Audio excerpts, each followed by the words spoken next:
Hey you guys, this is Round C here, back with a little update. As you guys remember, I was last working on the gears for this.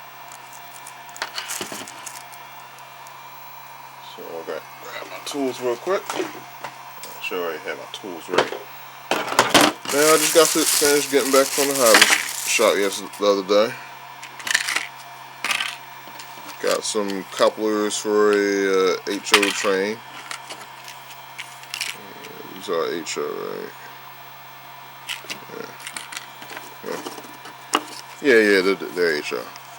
And here's the gear that I'm using. 48 pitch, 31 tooth.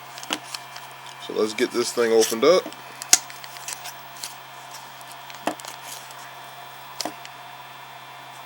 Robinson Racing. This is actually the first Robinson Racing product I think I've ever bought. They have a very good reputation for making good gears. So try to get that out without falling all over the place. I'm going to get my... Oh, that's right, I already have a tripod ready. Okay, so now I'm going to take this apart. I gotta get these three screws off.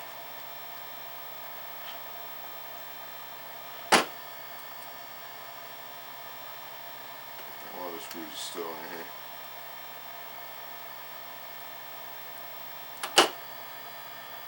Okay. Also, another quick tip: when you take these apart, see how I left the inside?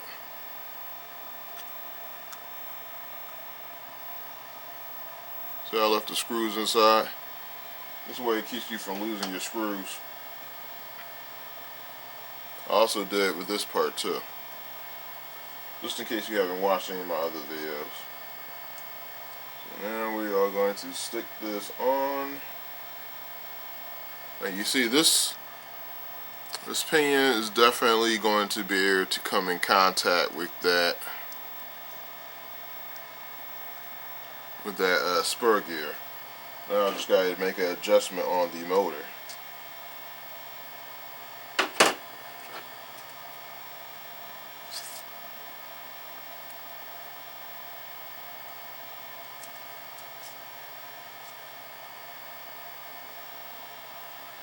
So now we pull this, got a little loose.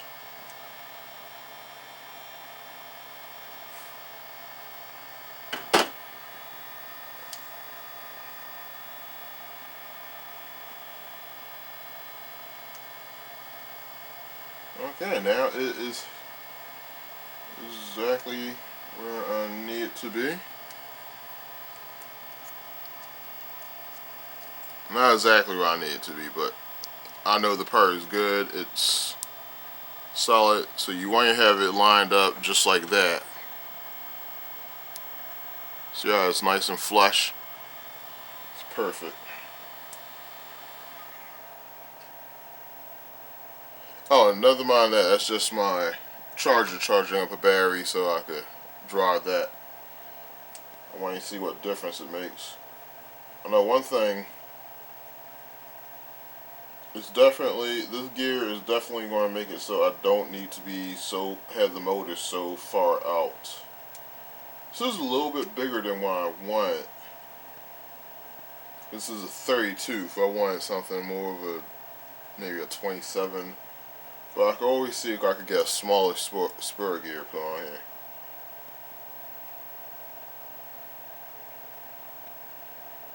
But this is definitely the pinion that I need. And note, with this pinion, I'm definitely going to need to take it off in order to mount it back up. Okay, so I'm going to cut the video here, and I'll be right back where I left off at.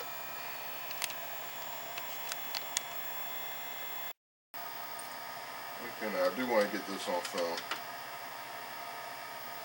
And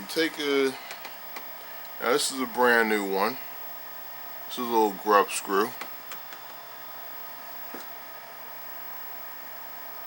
take a little bit of this, just a little bit of thread lock,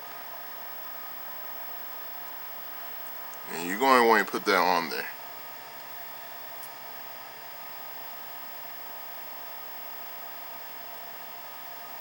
Not too much, but I notice on this screw it is a little bit of a loose fit.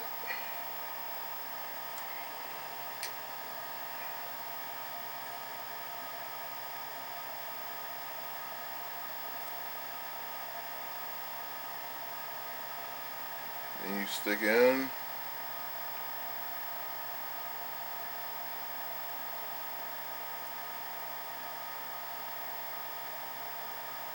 Make sure you line the threads up properly.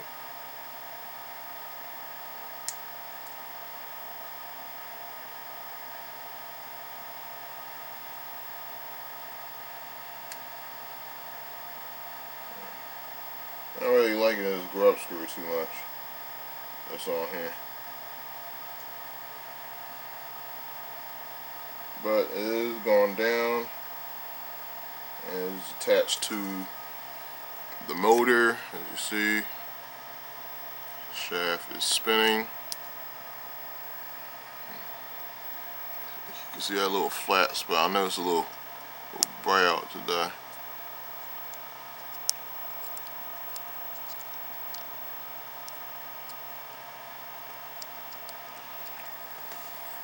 Now, before I actually take this out for a dry, I'm going to let that Loctite dry. But a quick tip: you don't want the Loctite to just go and sit. One of the things I do, because what happens sometimes they actually get a little too tight. So I actually do like this. I actually move it back and forth. Tighten it, loosen it, tighten it, loosen it.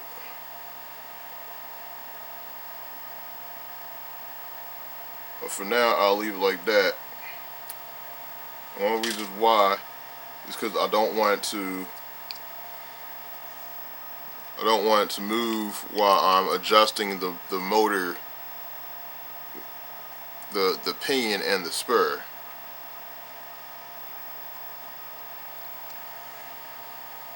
So I'm going to make another adjustment and we'll be right back. Okay, now we're back. Now I got a quick tip for when you're adjusting this pinion. I have it where I seem to like it. Here it goes. Nice, good look at that. Now one of the things you want to do with this, it's pretty simple. When you're adjusting it, you tighten only one down. It's two screws on this. You tighten one screw, then you tighten the other one. But you tighten this one, you set it, and then you tighten this one, and then you make your final tighten on this one.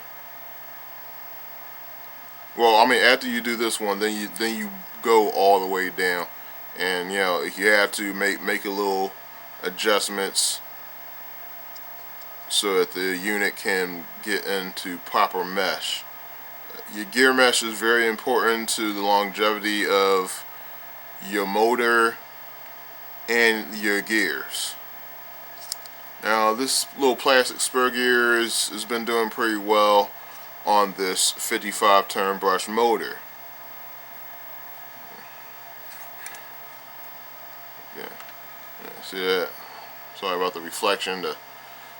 I'm not used to filming with the sun out. The sun has not been out for a couple of weeks. Oh, and by the way, if you're watching this, Happy New Year. But since this is... Now let's get back on the track. This gear has a perfect mesh. This is what I want. I might do some further adjustment, but now we're going to put this back on the SCX10. But I'm going to wait for that thread lock to get dry. I'm going to give it probably a day before before I let it dry.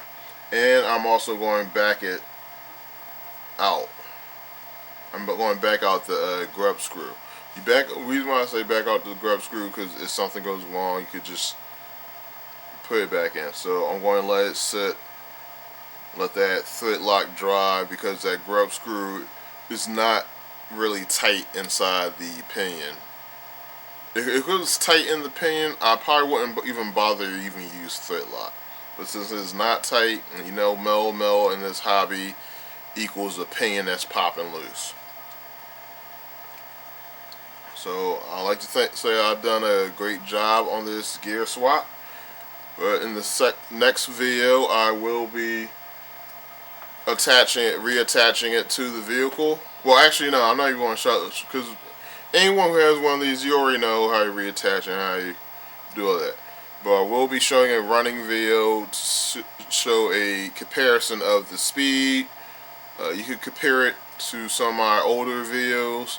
Actually, I do still have my videos, so I will actually maybe get one of my other videos and I will compare the speed of the SCX10 in that video to the current speed. So hopefully this is going to give me a bit of a speed boost. I can't wait till this dries, so I will see you guys later on the flip side. And click like, subscribe, have a nice day, and well, not just have a nice day, have a happy new year.